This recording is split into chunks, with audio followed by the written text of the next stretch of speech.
So the Star Festival is the first place in Super Mario Galaxy. But what would happen if Mario spawned at the castle and needed to make his way back to the beginning? How would the sequence of events change? Let's take a look. Alright, for those of us who have played Super Mario Galaxy, which is probably a lot of us, this is the Star Festival. This is where you start off at the beginning of the game. You typically run up this hill, Bowser's warships attack, and then Princess Peach gets taken away. But what if we did things backwards? Say we start at the castle and we head to the front of the Star Festival. How would the sequence of events change? Well, why don't we do just that? Alright, we spawned Mario at the end of the level, and now we're going to go through the events in reverse. So starting off, the first thing that you'll notice is that Peach is a low poly model, and she's going to stick this way until the event actually occurs when the warships come and attack. But going through things backwards is kind of interesting because right now there's sort of like no meteorites and stuff falling down, but right when we get around this bend, you're going to start seeing some meteors and stuff fall. Now the warships are not here because the warships haven't spawned in the cutscene yet. However, it's still kind of interesting to see them blasting the area, as you can see.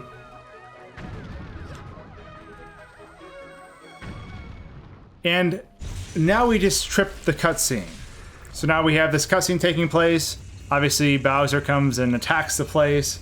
But I do want to show you what happens when we go back further beyond this, back to the start of the level.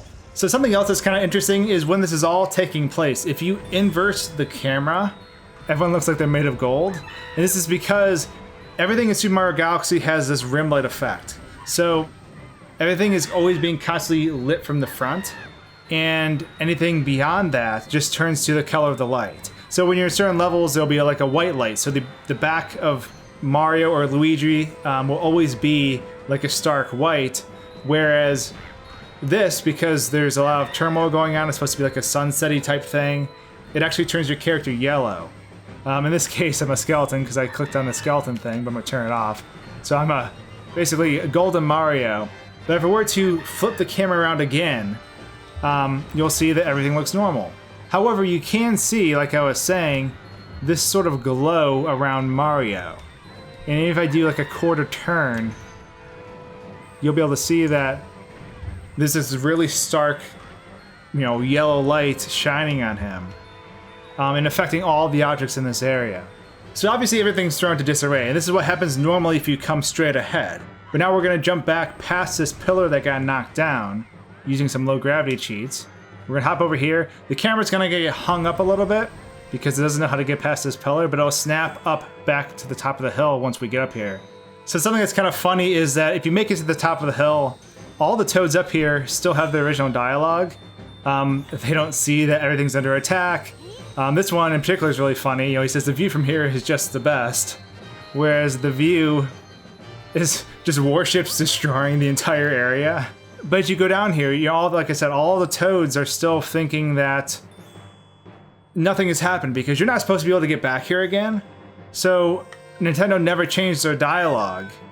And as we can see, I think some of these might say some unique things. Let's see what he says. A lot of them are, I guess, tutorial-based.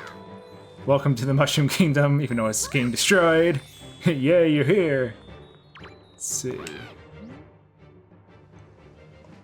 Still talking about Starbits again. Evening.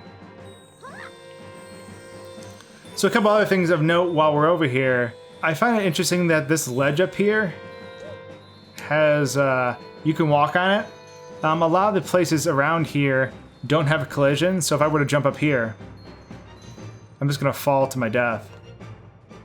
Because you're not supposed to be up there, so they don't have collision on it. But that little ledge up there does have collision, which I think is kind of interesting. I'm pretty sure these buildings over here also have collision. Nope. I am a liar. I'm actually really curious to see if these warships have collision and see if I can land on them. I don't think so because they look pretty unique, and it's gonna take me forever to get to them because I can't actually fly here. So in some of my other videos you see me using a flying hack, and I can't use a flying hack here because you don't get Luma until Peach gives them to you. So close. I'm gonna start clipping through the ship here probably in a sec. If I could land it, that'd be really awesome, but I don't think I'm gonna be able to. Okay, yeah, so it looks like Mario cannot actually interact with this ship. He just sort of flies through it. So I'm just actually gonna let myself die. So one last thing that I found interesting was the actual starting location of this stage. In the initial cutscene, you see Mario running in, kind of all happy and giddy, as he's running to the Star Festival. And he comes through this gate that you see here on screen. And you can't actually get behind it unless you cheat, which is what we're gonna do.